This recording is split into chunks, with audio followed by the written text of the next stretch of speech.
Realme C2 budget সেগমেন্টের একদমই entry লেভেলের একটি ডিভাইস এবং এই ডিভাইসটি প্রায় গত 9 মাস আগে ইন্ডিয়ায় লঞ্চ হয়েছিল। 9 মাস পরে এই ডিভাইসটি নিয়ে আবার নতুন করে কথা বলছি, কারণ হচ্ছে Realme C2 এখন অফিসিয়ালি বাংলাদেশে লঞ্চ হয়েছে। আপনারা হয়তো অনেকেই জানেন যে Realme বাংলাদেশে অফিসিয়ালি যাত্রা শুরু করেছে। এই বিষয়টা নিয়ে আমাদের একটা পুরো ভিডিও আছে যেখানে আমরা এই ফোনটি আনবক্সও করেছি। আমি আই বাটনে দিয়ে দিব অথবা ভিডিও ডেসক্রিপশনে গিয়ে আপনারা সেই ভিডিওটি দেখে আসতে পারেন। আর ইন্ডিয়ায় যখন ফোনটি ফার্স্ট লঞ্চ হয়েছিল তখন এটিকে অনেকে দ্য বাজেট কিং বলতো, কারণ বাজেটের মধ্যে এটা ছিল বেস্ট ফোন। সো 9 মাস পরে এসে এটা কি এখনো বাজেটের মধ্যে বেস্ট ফোন কিনা, এই বিষয়টি নিয়ে আজকে বিস্তারিত আলোচনা করব। সো তার আগে বলে রাখছি, আপনারা যারা আমাকে সোশ্যাল মিডিয়াতে ফলো করতে চান, আমার সকল সোশ্যাল মিডিয়ার লিঙ্ক ভিডিও ডেসক্রিপশনে দেওয়া আছে, আমাদের ফেসবুকের গ্রুপের লিঙ্ক দেওয়া আছে। Please join and please follow me.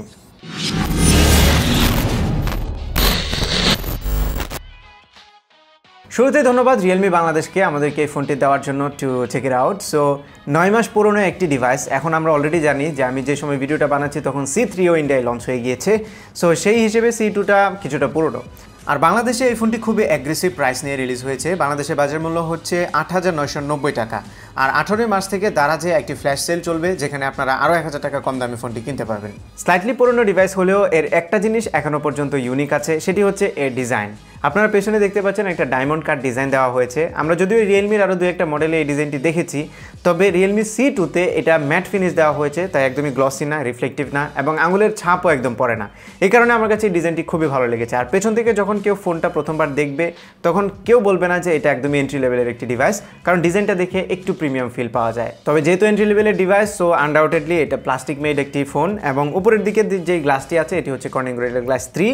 So a slightly পুরনো, বাট স্টিল এই বাজেটের মধ্যে Corning Gorilla glass 3 is a lot. আর সামনের ডিসপ্লেটি হচ্ছে 6.1 ইঞ্চির একটি IPS প্যানেল, যার রেজুলেশন হচ্ছে ফুল HD+ এবং অ্যাসপেক্ট রেশিও হচ্ছে 19.5:9, আর স্ক্রিন টু বডি রেশিও হচ্ছে 80.3%। Display quality regular IPS LCD প্যানেলের মতোই লেগেছে আমার কাছে। কালারগুলো বেশ ভালো ছিল এবং ডিসপ্লে ব্রাইটনেসও পর্যাপ্ত পরিমাণে ছিল। আউটডোর ভিজিবিলিটি নিয়ে কোনো ইস্যু নেই, সেই সাথে কোনো কালার নেগেটিভিটি নেই, প্রত্যেকটা অ্যাঙ্গেল থেকে ঠিকমতো দেখা যাচ্ছিল। ডিসপ্লেতে মেনশন করার মতো কোনো ইস্যু আমি পাইনি। তবে যেহেতু এটি একটি HD+ রেজুলেশনের ডিসপ্লে, সো আপনারা বুঝতেই পারছেন যে কন্টেন্ট প্লেইং শুধুমাত্র 720 পিক্সেলে সাপোর্ট করবে, মানে 1080 পিক্সেলে আপনারা এটাতে কন্টেন্ট প্লে করতে পারবেন না। বাট এন্ট্রি লেভেলের একটি ডিভাইস হিসেবে আমার মনে হয় যে এটা মানিয়ে নেওয়ার মতোই। ডিসপ্লের পাশে সাইড বেজেলগুলো ন্যারো হলেও নিচের দিকে ছোট্ট একটু চিন আছে এবং ডিসপ্লের উপরের দিকে দেখতে পাচ্ছেন একটি ওয়াটার ড্রপ নচ ইউজ করা হয়েছে, যে নচে ফ্রন্ট ক্যামেরাটি হাউস করা হয়েছে। আর বডির উপরের পোর্শনে কিছুই নেই। ডান পাশে আছে একটি পাওয়ার বাটন, বাম পাশে ভলিউম রকার এবং একটি সিম কার্ড স্লট, যেখানে দুইটা ন্যানো সিম কার্ড স্লট, সাথে 128 GB পর্যন্ত এক্সপান্ডেবল একটি ডেডিকেটেড মেমোরি কার্ড স্লট পাচ্ছেন। আর নিচের দিকে পাচ্ছেন micro USB port, 3.5mm audio jack, microphone and then একটি বটম ফায়ারিং স্পিকার। আর ফোনটির পেছনে তাকিয়ে হয়তো বা বুঝতে পাচ্ছেন এটিতে ফিঙ্গারপ্রিন্ট স্ক্যানার নেই, আর ইন ডিসপ্লে ফিঙ্গারপ্রিন্ট স্ক্যানারের তো প্রশ্নই ওঠে না। সো এই ফোনটিতে শুধুমাত্র ফেস আনলক আছে এবং ভালো লাইট যদি থাকে তাহলে ফেস আনলক দুর্দান্ত কাজ করে। লাইট যদি একটু কমে যায় তবে একটু স্ট্রাগল করে, আর তখন আপনাকে পাসকোড কিংবা প্যাটার্নের উপর নির্ভর করতে হবে। যারা ফিঙ্গারপ্রিন্ট স্ক্যানার ইউজ করে অভ্যস্ত তাদের জন্য কিছুটা মুশকিল হবে, বাট যারা নতুন অবস্থায় অ্যাডপ্ট করছেন তাদের জন্য খুব একটা প্রবলেমেটিক হবে না। আর এই ফোনটি 2GB এবং 3GB দুইটা র্যাম ভেরিয়েন্টে পাওয়া যাবে, আর ইন্টারনাল স্টোরেজ ভেরিয়েন্ট আছে 16GB এবং 32GB, আর এই স্টোরেজটা হচ্ছে eMMC 5.1। আর এই ফোনটি ব্রেন হিসেবে ইউজ করা হয়েছে MediaTek Helio P22। এন্ট্রি লেভেলের জন্য বেশ ডিসেন্ট একটি প্রসেসর এটি, এবং এই প্রসেসর দিয়ে আপনি ডে টু ডে টাস্কগুলো যখন করতে যাবেন এই ফোনটি দিয়ে তখন তেমন কোনো সমস্যা হবে না। আর সফটওয়্যার সেকশনেতে ইউজ করা হয়েছে ColorOS 6 based on Android 9 Pie। আর ColorOS মোটামুটি অপটিমাইজড, এবং আমার হাতে যে ফোনটি আছে এটি হচ্ছে 2GB র্যামের ভেরিয়েন্ট। সো 2GBতেও আমি বেশ স্ন্যাপি ফিল পাচ্ছিলাম, ডে টু ডে যে টাস্কগুলো আছে এগুলো করতে কোনো সমস্যা হচ্ছিল না। আর অ্যাপ ওপেনিং টাইমে আমার মনে হয় আরেকটু বেটার হলে ভালো হতো, যদিও এন্ট্রি লেভেলের একটি ডিভাইস থেকে খুব বেটার এক্সপেক্ট করা যায় না। বাট এই বাজেটে একটি ফোন থেকে আপনি যেরকম রেগুলার পারফরমেন্স এক্সপেক্ট করতে পারেন সেরকম পারফরমেন্সটি এই ফোনটি আপনাকে দিতে পারবে। আর গেমিংয়ের কথা যদি বলি তাহলে ডেফিনেটলি এটা একটা গেমিং ডিভাইস না, বাট বেসিক যে গেমগুলো আছে এগুলো আপনারা খেলতে পারবেন স্মুথলি, কোনো সমস্যা হবে না। ইভেন কিছু হেভি গেমও আপনি খেলতে পারবেন, যেমন আমি PUBG ট্রাই করেছিলাম, এতে লো গ্রাফিক্সে যদি খেলেন তাহলে স্মুথলি খেলতে পারবেন, বাট গ্রাফিক্স যদি মিডিয়াম বা একটু উপরে দিয়ে দেন তাহলে সমস্যা। লো গ্রাফিক্সেও মাঝে মধ্যে ফ্রেম ড্রপ পাওয়া যায়, তবে একদমই প্লেয়েবল, কোনো সমস্যা ছাড়াই খেলতে পারবেন। আর ColorOS 6 যেহেতু গেম মোড আছে, গেম বুস্ট টেকনোলজি আছে, সেই কারণে এটা আমার মনে হয় যে গেমটাকে আরেকটু বেশি বুস্ট করে দেয়, যে কারণে PUBGও আমি ভালোভাবে প্লে করতে পারছিলাম লো সেটিংসে। সো ওভারঅল এই ফোনটির পারফরমেন্স নিয়ে আমি স্যাটিসফাইড, কজ একটা এন্ট্রি লেভেলের ফোন থেকে এর চাইতে বেটার পারফরমেন্স অ্যাকচুয়ালি এক্সপেক্ট করা যায় না।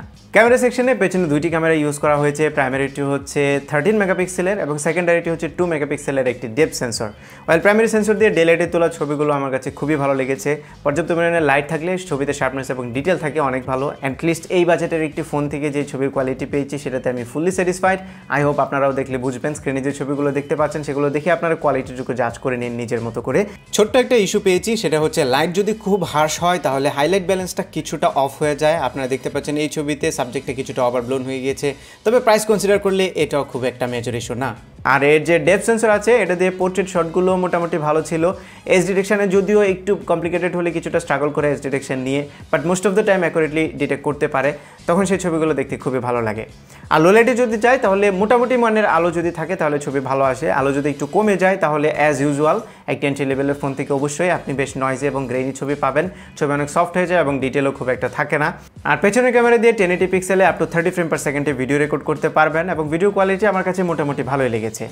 এবার চলে আসি ফ্রন্ট ক্যামেরায়। সামনে ইউজ করা হয়েছে 5 মেগাপিক্সেলের একটি সেলফি ক্যামেরা এবং এই ক্যামেরার ছবির কোয়ালিটি নিয়েও আমি স্যাটিসফাইড, স্পেশালি ডে লাইটের বেলায়। ডে লাইটে খুব ভালো ছবি আসে এবং এর যে পোর্ট্রেট শট আছে সেটি দিয়েও অ্যাকুরেট এজ ডিটেকশন হয়।